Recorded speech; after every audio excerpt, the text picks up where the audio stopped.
Hey, good afternoon, everyone. Wonderful to see all of you here today again.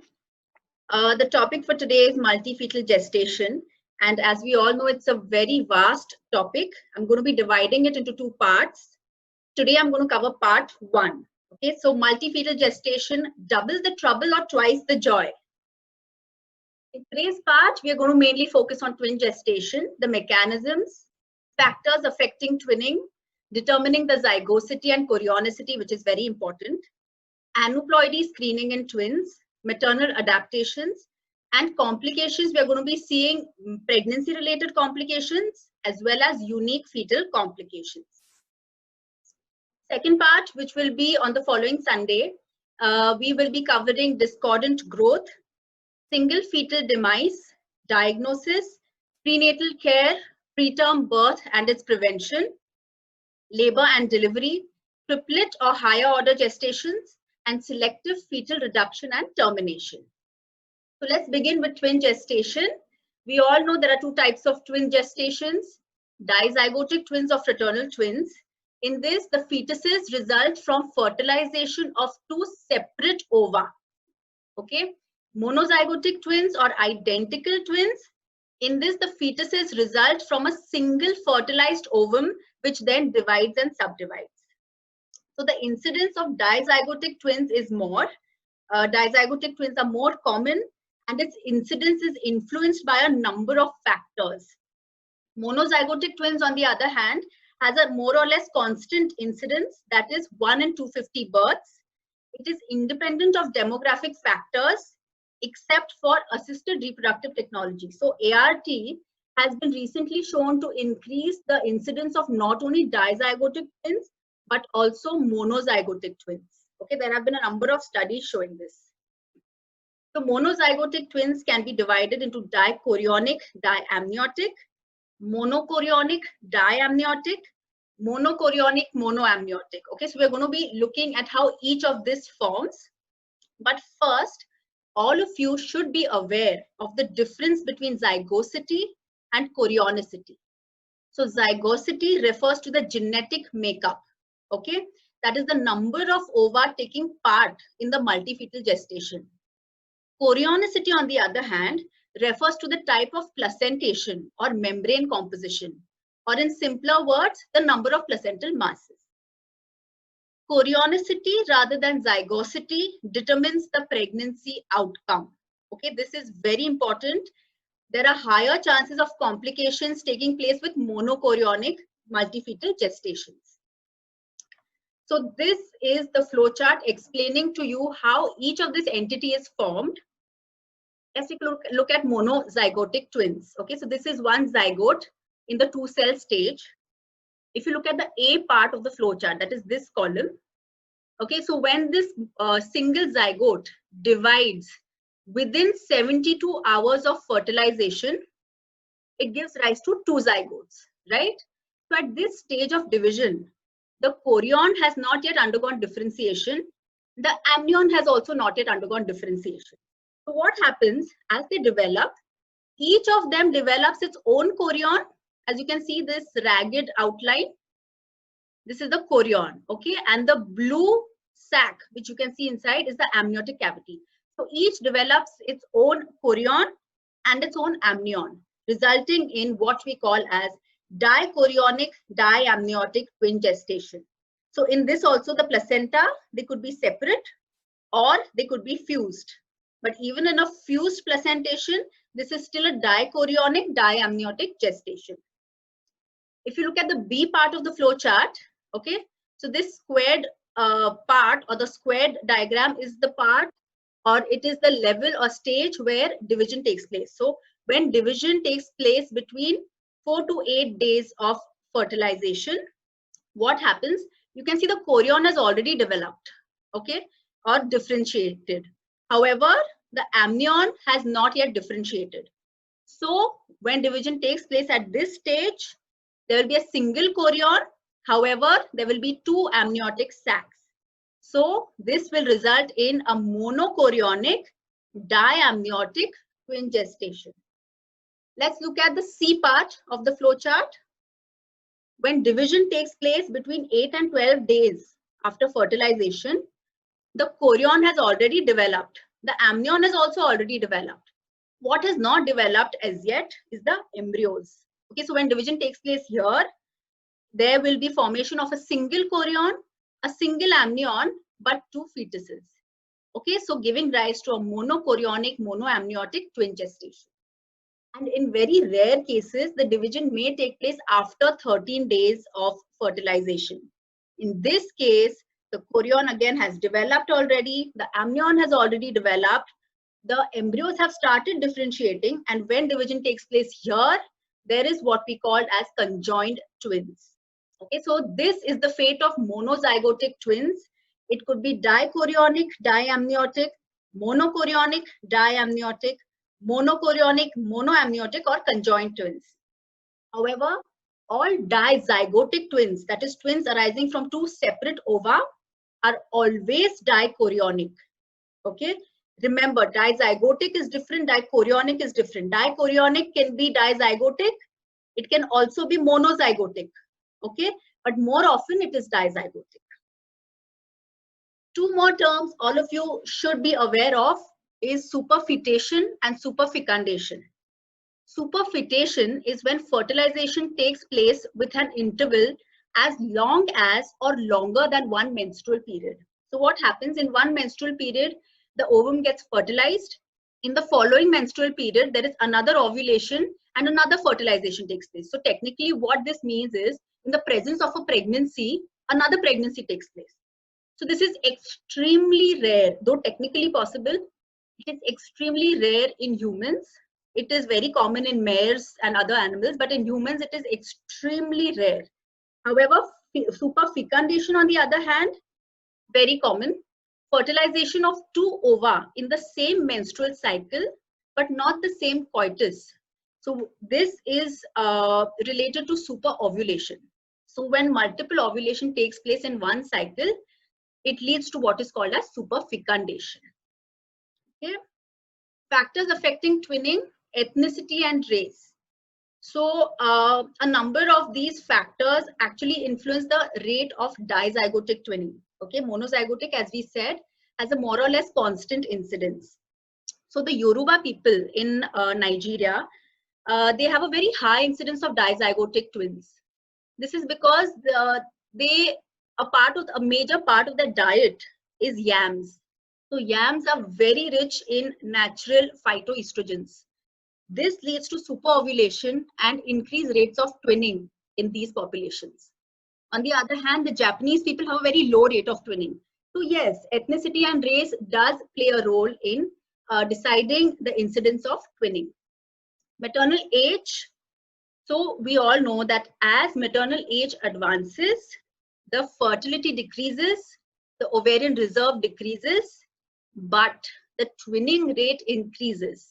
Now, this is mainly because as fertility decreases, as the ovarian reserve decreases, there is a negative feedback and an increase in the follicle stimulating hormone. As FSH increases to supra threshold levels in these women, there is increase in the follicular genesis. And therefore, there is sometimes a selection of more than one dominant follicle which undergoes ovulation, resulting in increased rates of multifetal gestation. Parity also, increase in parity increases the rate of twinning. Heredity, especially, we all know that twinning runs in families. Okay, so especially if there is a maternal history or maternal sided history of twinning as compared to paternal sided history, there is a higher chance of twinning in the patient. Nutrition, good nutrition is related to increased rates of multifetal gestation. Pituitary gonadotropins, as I just said, increase in FSH increases the rate of twinning. And assisted reproductive technologies is one of the most important factors leading to or affecting the rates of twinning. One of the reasons is controlled ovarian hyperstimulation by exogenous hormones such as FSH and LH. So ART not only increases the dizygotic chance of twinning, but also the monozygotic chance. This is because the embryos, which are cultured in artificial culture media in laboratory conditions, they develop an inherent quality of division and subdivision. So even after transplant or even after transferring the embryos inside the uterus, sometimes this ability of dividing persists, leading to monozygotic twin gestations. Coming to role of ultrasound in the first trimester of multifetal gestations, it is used for determination of gestational age, viability, chorionicity and amnionicity, systematic labeling of twins, very important, and aneuploidy screening. So let's take a look at each of these. How do you estimate the gestational age in twin gestation? Crown rump length is definitely superior to menstrual dates for gestational age. Singleton CRL charts can be reliably used in these. Now, which twin CRL should you use? So ideally, it is the larger twins CRL which is to be used for dating, because sometimes the smaller twin may be pathologically small.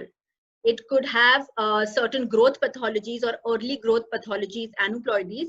So that is why the larger twin is considered to be normal, because pathological largeness is not biologically plausible as compared to pathological smallness. Okay. After 14 weeks of gestation, if the patient has come to you in the second trimester, after 14 weeks of gestation, the head circumference is to be used for dating in the second trimester up to 25 weeks of gestation. So what does NICE guideline number 137 say?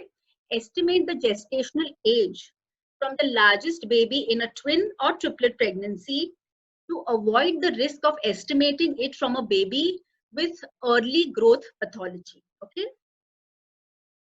Determination of chorionicity and amnionicity is extremely important because it will help you in the further management of the patient and in optimizing the pregnancy outcomes. So two methods, one is sonographic determination done in the antenatal period and placental examination, which is generally done in the postnatal period. But what is of clinical significance is the antenatal sonographic determination. Chorionicity can be most accurately determined in the first trimester. So it has 98% accuracy in the first trimester. Early in the first trimester, that is almost before 8 weeks of gestation, the number of gestational sacs represents the chorionicity. Okay. Sometimes it is difficult to visualize the amnion before 8 weeks of gestation. And in such situations, the yolk sac, the number of yolk sacs generally or usually represents the amnionicity. So determine chorionicity and amnionicity at the time of detecting a twin or triplet pregnancy by ultrasound using all these 3 points: number of placental masses, presence of amniotic membranes and membrane thickness, the lambda or T sign. I'm going to explain each of these in detail with illustrations. Okay. So ideally, the determination of chorionicity and amnionicity should be done between 10 to 14 weeks of gestation. Very interesting study by Stenhouse et al. In 131 twin pregnancies, he found that after 14 weeks, the sensitivity of detection of monochorionicity was only 77% and dichorionicity was only 90%, compared to before 14 weeks, where the accuracy was 99% for both the groups. Okay. So the first point in ultrasound examination, separate placental masses. Now, when you can see very obvious separate placental masses, here you can see an anterior placental mass, a posterior placental mass. It is hands down indicative of a dichorionic placentation. Okay, but the opposite, remember, is not true. Monochorionic placenta, that if you see a single placental mass, it does not necessarily mean that it is a monochorionic placentation. Why? Because it could be a fused dichorionic placenta. You have to keep that in mind. Next, coming to membrane characteristics. So by membrane here, I mean the intertwin membrane. Okay, so in the first column, these are dichorionic twin gestations. This is the intertwin membrane. So when you can see that there is a thick dividing membrane more than or equal to 2 millimeters, it is suggestive of dichorionicity. So why is the membrane thick here? The intertwin membrane in dichorionic pregnancies consists of 2 amnions and an intervening chorion. That is what leads to thick membranes. Okay, so even in this picture, if you measure this, if it is more than or equal to 2 millimeters, the intertwin membrane suggestive of dichorionicity. On the other hand, look at this picture. The membrane here is very thin And on measurement, if it is less than 2 millimeters, it is suggestive of monochorionicity. Okay, because in monochorionic twin gestations, the intertwin membrane consists of only 2 amnions. Okay, so this is a dichorionic diamniotic gestation, while this is a monochorionic but diamniotic gestation. 2 amniotic cavities can be seen. And lastly, in cases where the membrane is absent, it is suggestive of a monochorionic, monoamniotic pregnancy. However, you need to confirm this again because sometimes the amnion is not seen. Very early, if you do the scans around 8 weeks or so, or even before 8 weeks, the amnion is not seen. You need to repeat the sonography to confirm your findings. Okay, now very important. This is the lambda sign and T sign. So what are these? First diagram or first picture shows you dichorionic diamniotic gestation. Why? These are 2 amniotic cavities. This is one cavity. This is the second cavity. This is the intertwin membrane. The blue parts represent the amnion with an intervening chorion. So membrane thickness is more than or equal to 2 centimeters, suggestive of dichorionicity. That is one point. And secondly, if you observe, there is a triangular projection of the placenta between the intertwin membrane. This is called the twin peak sign or the lambda sign, and it is very characteristic of dichorionic twin gestation. Okay. On the other hand, contrast it with this other picture. Monochorionic twin gestations, again, it is diamniotic because there are 2 amnions. The intertwin membrane consists of only 2 layers of amnion without intervening chorion. And notice that there is an absence of this triangular projection of the placenta in between the membranes. So this is called the T-shaped sign. Okay, so this is suggestive of monochorionic diamniotic placentation. So these are the sonographic pictures. You'll understand it much better now. So this is the triangular piece of placenta which is projecting into the intertwin membrane, suggestive of dichorionic diamniotic placentation.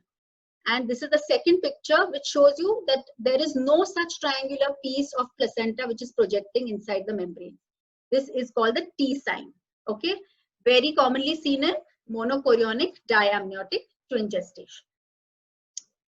Placental examination, now this is generally done postnatally after delivery. So if you find that there are 2 separate placentas, it is obviously a dichorionic diamniotic placentation. Okay, how do you differentiate between a fused dichorionic placenta and a monochorionic placenta? Both of them will have only a single placenta. After delivery, only a single placenta will be delivered. However, if you look at the membranes, the fetal membranes, and if you try to take each membrane off, you'll find that there are 2 amnions and there is an intervening chorion. Even histopathology will show you presence of a chorion. So presence of a chorion along with 2 amnions is suggestive of a fused dichorionic placenta. On the other hand, a monochorionic placenta will be a single placenta, but again there will be only 2 membranes. This is 1 amnion and second amnion, and no chorion even on histopathology. So this is suggestive of a monochorionic placenta. Coming to zygosity, zygosity is not necessary to be analyzed before delivery, of course, because it does not affect the pregnancy management. That's just the chorionicity which is important. Zygosity is sometimes required postnatally for medical indications such as organ transplantation between twins or genetic diseases or any research purposes. Okay, so how do you identify the zygosity? After delivery, this is okay. Are twins of the same sex? If no, it is dizygotic. Why? Because they are formed from 2 different ova.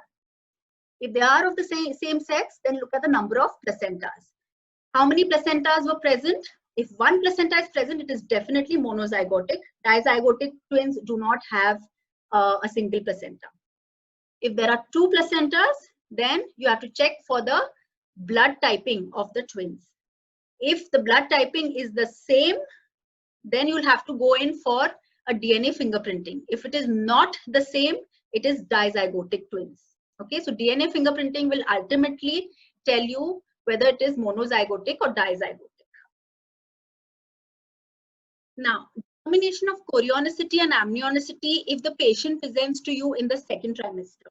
Okay, so if patient presents after 14 weeks of gestation, determine chorionicity and amnionicity at the earliest by using ultrasound and all of the following.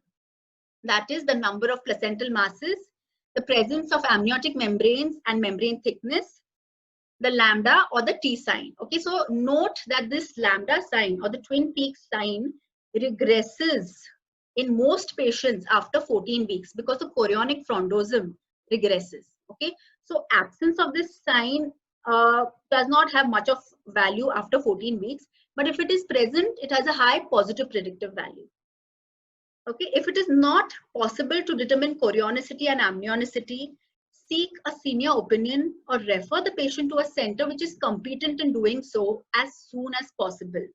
Okay, that's how important determination of chorionicity, amnionicity is.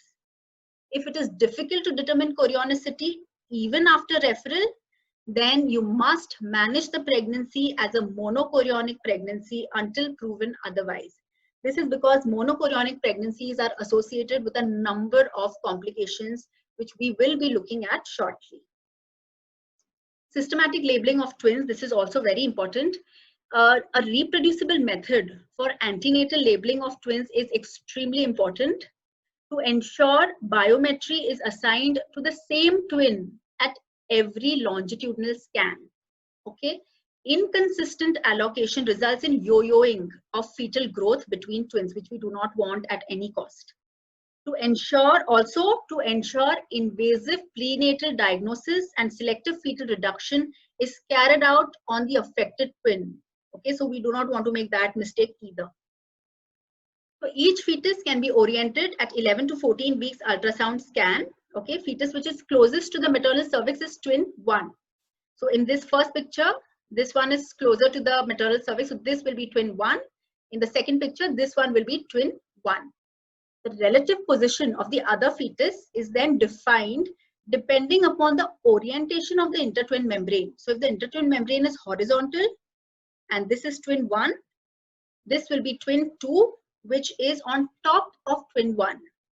In the other picture, this will be twin 1, this will be twin 2, which is to the right of twin 1. And throughout pregnancy, more or less, this orientation remains. Okay, so that helps in systematic labeling and using this terminology throughout pregnancy. Aneuploidy screening, another important aspect of multifetal gestation. Now, there is a concept you need to understand here. The risk of underlying chromosomal problems in each fetus depends on the zygosity. Okay, so dizygotic twins are formed from 2 different ova. So it is like having 2 separate pregnancies at one time. Therefore, the maternal age-related risk is essentially double. The chance that at least one fetus is affected is twice as high. And remember, 2/3 of dichorionic twins are dizygotic. So dizygotic twin gestation is more common. Monozygotic twins, on the other hand, they arise from a single ovum which divides and subdivides. Okay, so both the fetuses are going to be concordant for fetal karyotype, for aneuploidies, etc. Okay, so therefore the maternal age-related risk for both fetuses is the same, and it is equivalent to the risk in a singleton pregnancy. All monochorionic twins are monozygotic. Okay, we know that by now. So the test of choice for twin pregnancies is first trimester combined screening. This includes maternal age, nuchal translucency, serum analytes, that is PAP and beta HCG, and gestational age by CRL. It has to be done within a particular gestational age when the CRL is between 45 and 84 millimeters. Okay. Dichorionic twins, the risk is calculated for individual fetuses. Okay, because most of them are dizygotic. And monochorionic twins, risk is calculated for individual fetuses, and then average risk for both is derived. And this risk is considered as the risk for the pregnancy as a whole. Okay. Standardized values of serum analytes should be used in risk calculation formula in twin pregnancy. So what happens in multifetal gestations is that the serum analytes are normally raised. Okay, so you need to define these specifically for twin pregnancies. But unfortunately, the twin curves are not very well standardized. Even with specific curves, the results are inaccurate, especially in dichorionic twins with one fetus being affected. Okay, so aneuploidy detection rate is 15% lower as compared to singleton pregnancy. But what you can do is counsel the patients regarding the same. Sensitivity of first trimester combined screening for dichorionic twins is around 86%. Sensitivity for monochorionic twins is around 87%. Okay, twin-to-twin transfusion syndrome in monochorionic twins is a very characteristic complication seen in these monochorionic twins. It is due to abnormal placental vascular anastomosis. In some cases, increased nuchal translucency may be a reflection of cardiac compromise related to twin-to-twin transfusion syndrome.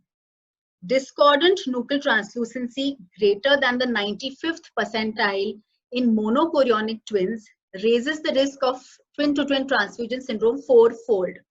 Okay, so you have to keep a watch on these type of twin gestations. It is preferable to perform a chorionic villus sampling rather than amniocentesis for invasive prenatal diagnosis. So procedure-related complications of CVS as well as amniocentesis is around 2%. But if an abnormality is detected using these methods, then selective feticide after 16 weeks has a threefold increase in risk of spontaneous abortion as compared to before 16 weeks, which is why CVS is always a preferred modality for these pregnancies. Cell-free DNA screening, that is non-invasive prenatal screening, is currently not recommended in multifetal gestations. Okay, there is insufficient evidence for the same. Serum screening in the second trimester, that is quadruple markers for twins, is not reliable. Again, the serum analytes are already raised for twin gestations. One more fallacy is that it does not indicate which fetus is exactly affected. Okay, the detection rate for trisomy 21 in monochorionic twins with quadruple screening is 80%, and dichorionic twins it is as low as 40 to 50%. Okay, it should be offered only if first trimester screening has been missed, if the patient comes to you for the first time in the second trimester. It is therefore possible that the most appropriate method of screening in twins is the first trimester combined screening. Genetic sonogram has to be done routinely in all patients. It is a detailed fetal structural anomaly scan, which should be done around 20 weeks of gestation. A number of structural abnormalities and birth defects are very common in twin gestations, and they need to be screened for the same. Monochorionic pregnancies should be offered a fetal echocardiography in addition because of higher chances of cardiac abnormalities in monochorionic pregnancies because of the divisions and subdivisions. Maternal physiological adaptation. Okay, now there are certain physiological adaptations and physiological changes which take place in the mother, especially in multifetal gestations. One being higher serum beta HCG levels, leading to higher chances of hyperemesis gravidarum in the first trimester. Hypervolemia, so there is a blood volume expansion around 50 to 60% in multifetal gestation, twin gestations. Dilutional anemia, the red cell mass increases to a lesser extent as compared to the plasma volume, leading to dilutional anemia. Decreased diastolic blood pressure to a higher degree as compared to singleton pregnancies, especially in early pregnancy. Increase in cardiac output due to increase in the circulatory overload as well as decrease in the peripheral vascular resistance. Progressive diastolic dysfunction as pregnancy advances. Rise in blood pressure progressively. So PIH is more common in multifetal gestations. One of the reasons being circulatory overload. Second reason being large placental masses. So lesser amount of trophoblastic invasions. Compression of viscera, especially due to a large uterus. There could be compression of vital structures such as obstructive uropathy. And sometimes even a therapeutic amniocentesis may be required in cases of hydramnios causing this. Okay. Coming to complications. Now complications, we're going to divide this into two parts. First is the pregnancy related complications. And second is unique fetal complications.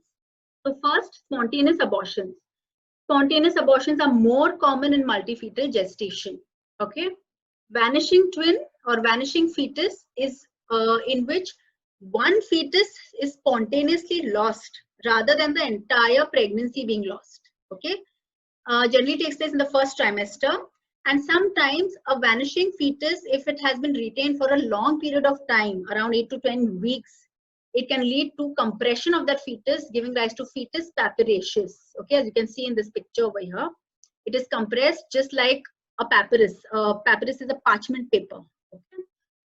It is more common in higher order gestations, ART conceptions, and monochorionic twin gestations. So one of the studies done in 2002 showed that there was 36% incidence of vanishing twins or vanishing fetus in twin gestation, 53% in triplets, and 65% in quadruplets. Vanishing twins affect prenatal screening results. So what do you do in such patients? So when ultrasound shows an empty second pregnancy sac, the biochemical markers are not affected and the combined test can be used just like in a singleton pregnancy. However, when ultrasound shows a second sac containing a non-viable fetus or a vanished twin, it is possible there could be a contribution to the maternal biomarkers for many weeks. So in this event, it is recommended that the CRL and nuchal translucency measurements of the viable fetus should be undertaken. Okay. The use of nuchal translucency measurement and maternal age alone also can be considered in some patients, but after adequate counseling. So these were the NHS Fetal Anomaly Screening Program Guidelines 2018. Coming to the second trimester quadruple test in vanishing twins, levels of inhibin and AFP are increased in vanishing twin. Okay, but what happens in cases of Down syndrome? AFP is decreased in Down syndrome, inhibin is increased in Down syndrome. These effects tend to cancel each other out. Therefore, for those women presenting too late in pregnancy, that is in the second trimester maybe, or those in whom NT could not be measured in the first trimester, in the presence of an empty second pregnancy sac or second non-viable fetus, the quadruple test can be offered. Okay, because the ultimate effective result, it cancels each other out and it remains the same. Congenital malformations incidence is higher as compared to singleton pregnancies. Monochorionic twins have twice the rate of congenital malformations as compared to dichorionic twins. There is a 73% greater risk of congenital heart disease in multifetal gestations, especially in monochorionic twins. These birth defects are also related to assisted reproduction technology. Hypertension, we have seen PIH is more common in multifetal gestation due to larger placental masses. And the hypertension, it is not only very frequent, it is earlier in onset and it is also very severe in onset. Okay. Low birth weight babies, very common in multifetal gestations. One of the reasons being IUGR, second being preterm deliveries.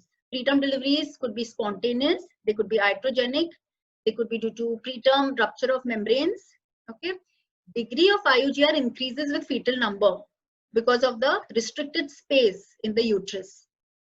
The causes of IUGR in monozygotic twins, okay, so greater chances of IUGR here due to placental vascular anastomosis, unequal blastomere allocation. In dizygotic twins, it is mainly due to unequal placentation, that is suboptimal placentation in one of the placenta, genetic syndromes, malformations, and difference in growth potential of both the babies. Okay, coming to the most important part of the lecture, that is unique fetal complications. Okay, so these complications are mostly seen in monochorionic twin gestations with abnormal placental vascular anastomosis. If you take a look at this diagram over here, it is going to quickly tell you the types of anastomosis present in monochorionic twins. So we have superficial anastomosis. Superficial anastomosis are present on the chorionic plate, that is surface of the chorionic plate. These are generally bidirectional and sometimes they're even protective. Okay, so there could be artery to artery anastomosis, vein to vein anastomosis, or artery to vein anastomosis. The deep placental anastomosis, that is the AV anastomosis, which are present at the level of the chorionic villi, are the ones which could be dangerous, especially resulting in twin-to-twin transfusion syndrome. Okay, so let's take a look at each of these syndromes. Twin-to-twin transfusion syndrome, twin anemia polycythemia sequence, twin reversed arterial perfusion. Twin-to-twin transfusion syndrome is due to urine directional flow to the deep arteriovenous anastomosis. So take a look at this picture. One is a donor twin, one is a recipient twin. Okay, now the donor twin carries deoxygenated blood in its arteries to the chorionic villi. In the chorionic villi, the deoxygenated blood gets oxygenated, and due to the presence of these arteriovenous anastomosis, the oxygenated blood exits through the veins and reaches the recipient twin.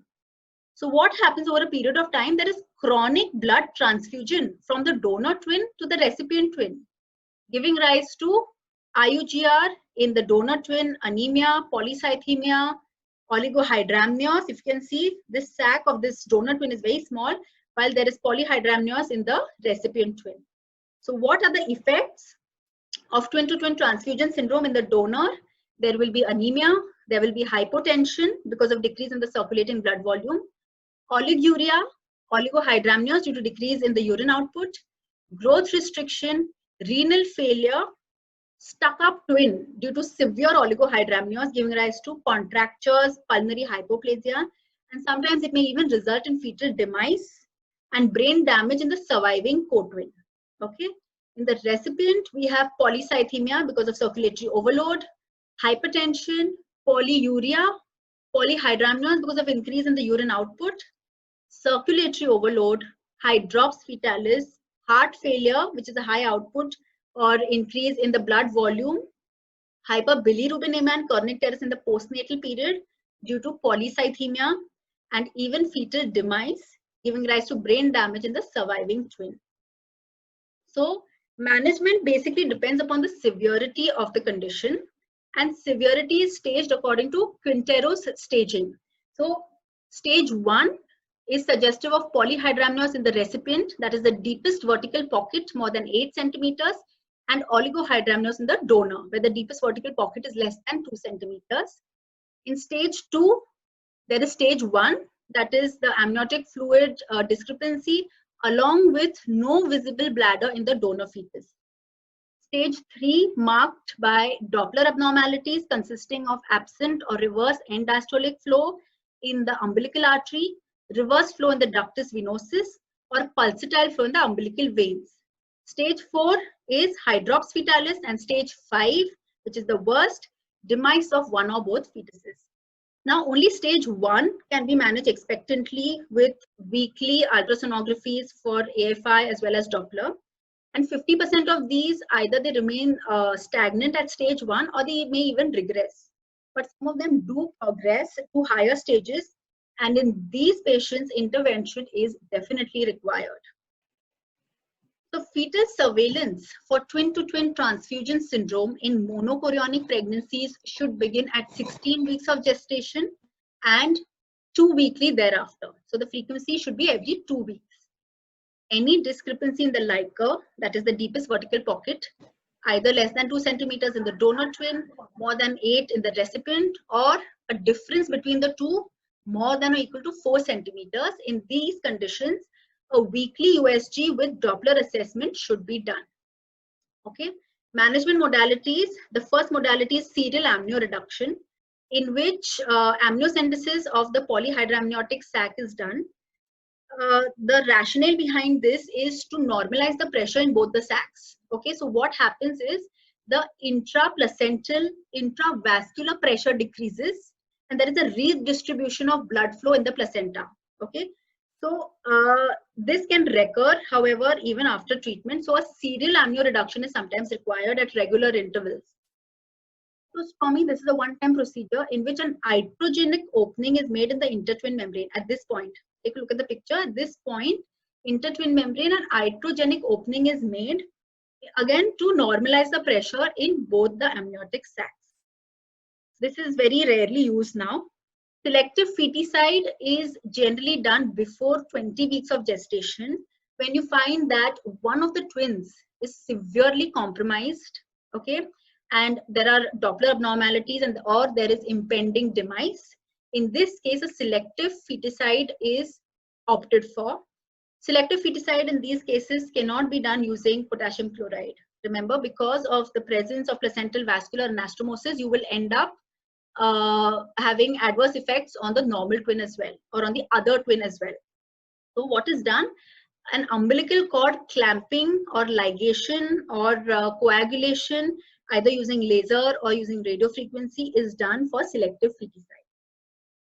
The preferred modality in today's time and age is laser photocoagulation. Okay, so this is the diagram. Can you all please stop your annotations?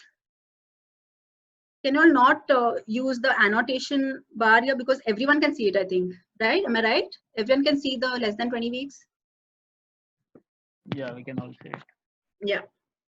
Thank you. Thank you so much. Okay, so laser photocoagulation is the preferred modality. This is the picture showing laser photocoagulation using a fetoscope under real sound ultrasound guidance. Okay, so it could be selective photocoagulation, in which the selective arteriovenous anastomosis which are problematic are photocoagulated, or it could be equatorial, in which the watershed area between the two twin vascular circulations is photocoagulated. Okay, so equatorial area is photocoagulated. However, the preferred modality is the selective laser photocoagulation and not equatorial, because of higher rate of complications with equatorial laser photocoagulation. So it can lead to amniotic bands, it can lead to limb necrosis in twins in certain cases. So the preferred modality now is selective laser photocoagulation. Twin anemia polycythemia sequence. Okay, this also is a product of abnormal placental vascular anastomosis. However, in this there is chronic fetal transfusion, yes, with hemoglobin differences, but without amniotic fluid discrepancies as compared to twin-to-twin transfusion syndrome. So these the TAPS sequence is mainly due to tiny peripheral artery to vein connections as compared to the larger AV anastomosis seen in twin-to-twin transfusion syndrome. Fetal surveillance with ultrasonography again begins at 16 weeks and 2 weekly thereafter. Okay, especially this surveillance or monitoring should be done in patients of PTTS who have been treated with photocoagulation, because it has been seen that there is a chance of twin anemia polycythemia sequence in such patients, which is called as iatrogenic twin anemia polycythemia sequence. Okay, so this could be due to collaterals developing or more vascular anastomosis developing in the periphery after the main vessels in twin-to-twin transfusion syndrome have been coagulated. How do you diagnose it on ultrasonography? What do you see? In the donor, you will find that the middle cerebral artery peak systolic velocity is more than 1.5 multiples of median, whereas in the recipient, the MCA-PSV is less than 1 multiple of median. So this is suggestive of anemia, and this is suggestive of polycythemia. TRAPS, okay, so twin reversed arterial perfusion syndrome. This again is another form of placental vascular anastomosis. So again, there is a donor twin, there is a recipient twin. What happens here is there is an abnormal artery to artery or vein to vein anastomosis. So deoxygenated blood from the donor twin enters the arteries of the placenta, and because of this abnormal anastomosis, it is pushed, all this deoxygenated blood is pushed into the recipient twin umbilical artery, and there is a reversal of flow in the umbilical artery of the recipient twin. So you all know umbilical artery ideally in normal situations carries blood away from the fetus to the placenta.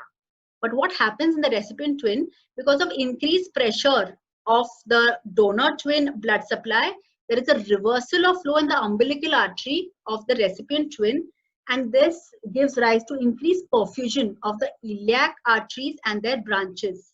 So the lower limbs, the lower part of the body in the recipient twin is very well developed, but the upper part does not develop. Okay, so there is no heart. It's an acardiac twin. So acardiac, acephalous is when no heart, the head is also not formed. Acardias, myelocephalous, in this the heart is not present and there could be an ill-formed head in some cases.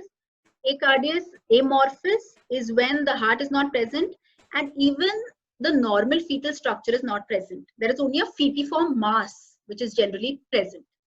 What happens in the donor twin? Now this donor twin has to look after its own circulation. It has to pump blood to the recipient as well. So this leads to high output heart failure and cardiomegaly in the donor twin. So this has to be prevented. And for that, the management is radiofrequency ablation of the umbilical cord, that is this part of the acardiac twin. Only then will this anastomosis or this transfer of blood be stopped, and you can save the donor from a heart failure. Okay. So this is again acardiac twin. As you can see, typically the lower limbs are very well developed. The lower part of the body is very well developed, but the upper part is not. Okay, so this is an acardiac twin.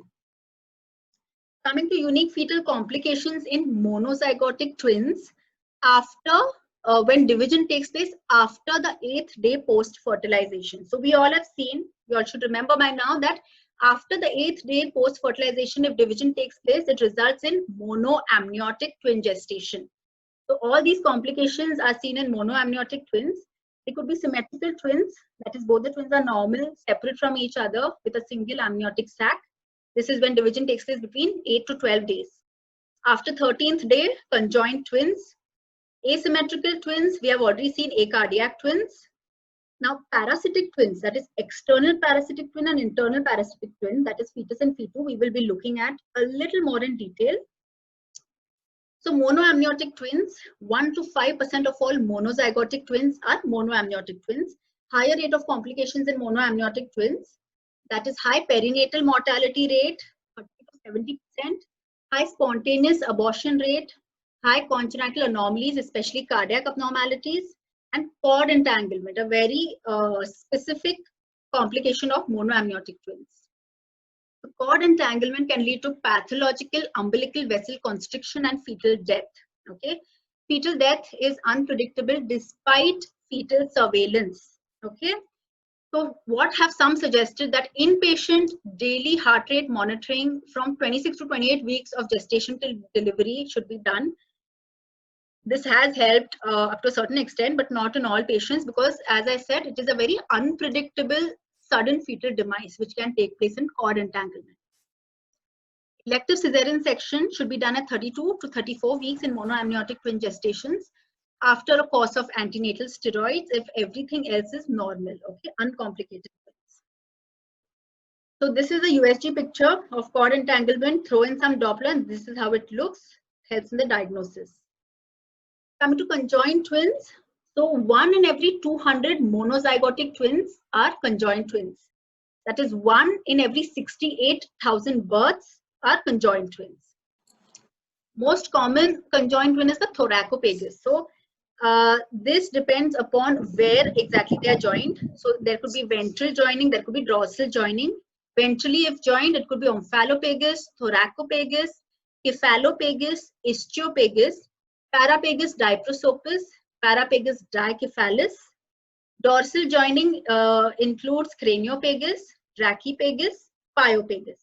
Okay, so these are some of the USG pictures. So this is thoracopagus joined at the thorax. Parapagus diprosopus, 2 heads seen but with a single body, single pole. Thoraco of omphallopagus, this is a 3D image in which the thorax as well as the abdomen appear to be joined. Now, diagnosis of conjoined twins can be done as early as the first trimester. So this is a product of conception after abortion in the first trimester itself. And this is the USG image of the same.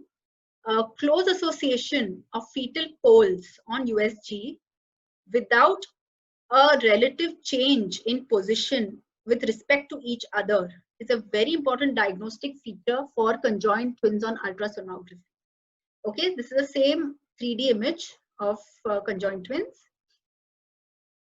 MRI and its value now. Okay, so MRI is a very valuable adjunct in clarifying the shared organs in conjoined twins. Surgical separation is successful if essential organs are not shared. Okay, so MRI also helps in helping the patients to make an informed decision whether they want to undergo a medically terminated pregnancy or not. Okay, depending upon the extent to which the organs are shared. So pediatric surgeon reference is also very important in helping the patients make this decision. Viable conjoined twins should be delivered in case they reach up to say 30, 32 weeks of gestation and there is no other abnormality, then they can be delivered by cesarean section. Coming to the last part of complications, that is parasitic twins. So we have external parasitic twins in which one of the fetuses has undergone a demise due to some defect, okay? But certain structures of this twin get attached to or latched onto the other normal co-twin. It derives its nutrition and vascular supply from the normal co-twin. So very typically you'll find supranumerary limbs or certain other organs which are attached to the normal co-twin. Okay, so this is an external parasitic twin.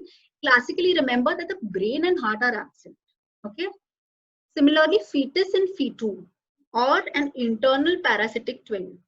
This happens when one embryo gets infolded into the other embryo.